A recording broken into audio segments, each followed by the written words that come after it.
Shalom la famille, je suis Sandrine Élise, toujours aussi passionnée, amoureuse de Dieu et de sa parole. Alors, nous avons un commandement universel qui est d'aller et faire de toutes les nations des disciples.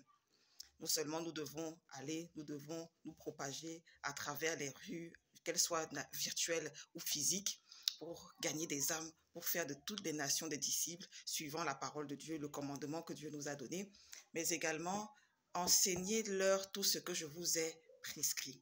Donc, on doit se forger, on doit monter en stature, on doit suivre les enseignements de différents pères vers lesquels Dieu nous a placés.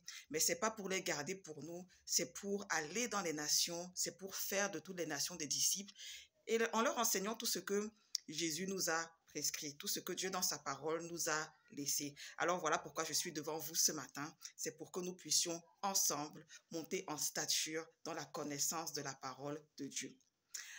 Alors la dernière fois, nous avons vu le chapitre 30 du livre d'Ésaïe au verset 18 à 19 et on va revenir sur les contours de ce passage.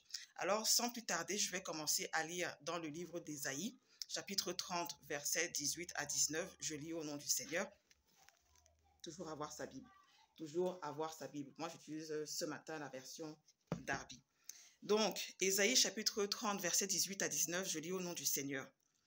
Et c'est pourquoi l'Éternel attendra pour user de grâce envers vous, et c'est pourquoi il s'élèvera haut pour avoir compassion de vous, car l'Éternel est un Dieu de jugement. Bienheureux tous ceux qui s'attendent à lui, car le peuple habitera en Sion dans Jérusalem. Tu ne pleureras plus, à la voix de ton cri, il usera richement de grâce envers toi.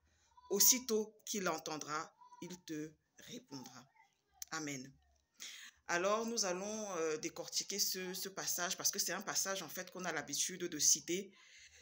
Tu ne pleureras plus à la voix de ton cri, il usera richement de grâce envers toi. Aussitôt qu'il l'entendra, il te répondra. Il y a d'autres versions qui disent, il y a même des louanges qui disent, tu m'appelles, je te répondrai. Mais pourquoi est-ce que il en est ainsi? Alors lisons Ésaïe un peu plus haut, Ésaïe chapitre 30, versets 6 à 7. L'oracle touchant les bêtes du midi, par un pays de détresse et d'angoisse, d'où sortent la lionne et le lion, la vipère et le serpent brûlant qui volent, ils portent sur le dos des ânes leur richesse et sur la bosse des chameaux leur trésor, à un peuple qui ne leur sera d'aucun profit, car l'Égypte aidera en vain et inutilement. C'est pourquoi je l'ai nommé arrogance qui ne fait rien.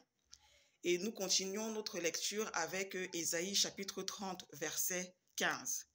La parole de Dieu nous dit ceci. Car ainsi dit le Seigneur, l'Éternel, le Saint d'Israël, c'est en revenant et en vous tenant en repos que vous serez sauvés.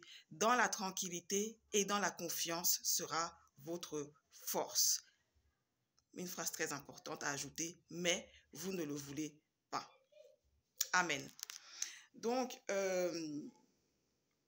nous voyons ici que dans le chapitre 30, les deux premiers versets que nous avons lus, c'est-à-dire le verset 6 à 7 et ensuite le verset 15, nous voyons le peuple en fait, pardon, le peuple qui se confie sur, qui met en fait ses trésors sur les dos des ânes.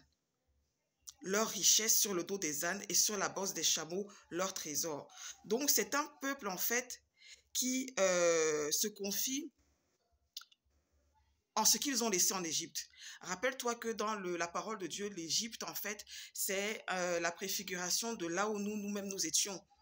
Le peuple d'Israël a été délivré d'Égypte pour être emmené à la terre promise. Donc, nous sommes la représentation de ce peuple d'Égypte-là, parce qu'avant de venir à Jésus, avant de venir à Christ, nous étions dans une ancienne vie qu'on a communément l'habitude d'appeler l'Égypte. Nous étions en Égypte. Peut-être il y en a encore parmi vous qui est toujours en Égypte, mais l'Éternel va vous faire grâce. Dieu va vous faire grâce par placer votre foi en lui.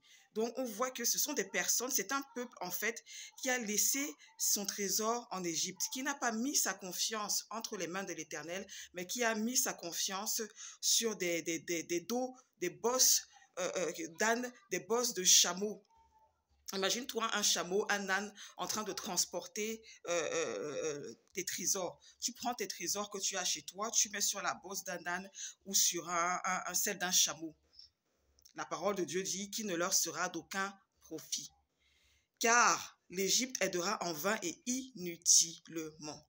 On peut compter, l'Égypte même, ça peut être quelqu'un sur qui tu comptes. L'Égypte, en fait, c'est là où tu t'appuies avant de venir à Jésus. Là où tu t'appuies avant de revenir à la parole de Dieu. La parole de Dieu, toujours dans le livre d'Ésaïe, nous présente Jésus comme étant le rocher des siècles. Donc, l'Égypte représente ton appui avant le rocher, en fait, qui est Jésus. C'est inutile, c'est vain et ça ne peut pas durer. C'est pourquoi je l'ai nommé arrogance qui ne fait rien. Donc, c'est un peuple qui a choisi de mettre sa confiance dans de l'arrogance, en fait, qui ne pourra pas le sauver, qui ne pourra pas lui être d'aucun profit, non seulement quand vient la détresse, mais également au jour, en fait, pendant les jours. Et donc, on continue plus loin, on voit également que parmi le peuple, il y a des personnes, en fait, qui ne veulent pas que le peuple arrive à Dieu. Il y a un peuple rebelle, des fils menteurs qui ne veulent pas entendre la loi de l'Éternel, qui disent aux voyants, ne voyez pas, et à ceux qui ont des visions, n'ayez pas pour nous des visions de droiture. Ça, c'est dans Ésaïe. On n'a pas lu ce verset, c'est Ésaïe. Je t'invite à lire dans ta Bible du chapitre, du verset 8 au verset 11. Il y a également parmi nous, mon frère, ma soeur, des personnes volontairement ou involontairement qui ne veulent pas en fait que tu arrives à Christ. Ce sont des personnes en fait qui sont utilisées à d'autres fins pour que tu n'arrives pas à Jésus-Christ. Parce que on va appeler ça l'esprit. Parce que l'esprit qui agit derrière ces personnes-là fait tout et tout pour que on prêche en fait un évangile voilé. On ne prêche pas un évangile de vérité. Il y a des personnes en fait qui vont dire, moi je vais faire cette vidéo-là. Et il y a des personnes en fait qui diront que je vais par exemple détourner le peuple. Par exemple, je n'ai pas capacité de me placer devant cette vidéo, faire des vidéos pour parler de la parole de Dieu. Et on voit ici dans le prophète Ésaïe qui a averti qu'il y a un peuple qu'il a appelé des fils menteurs, un peuple rebelle qui ne veulent pas entendre la loi de l'Éternel, donc la parole de Dieu, et qui disent à ceux dont Dieu a fait grâce, pour lesquels Dieu a fait grâce de pouvoir entendre et de pouvoir voir, ne voyez pas, et à ceux qui ont des visions, n'ayez pas pour nous des visions de droiture.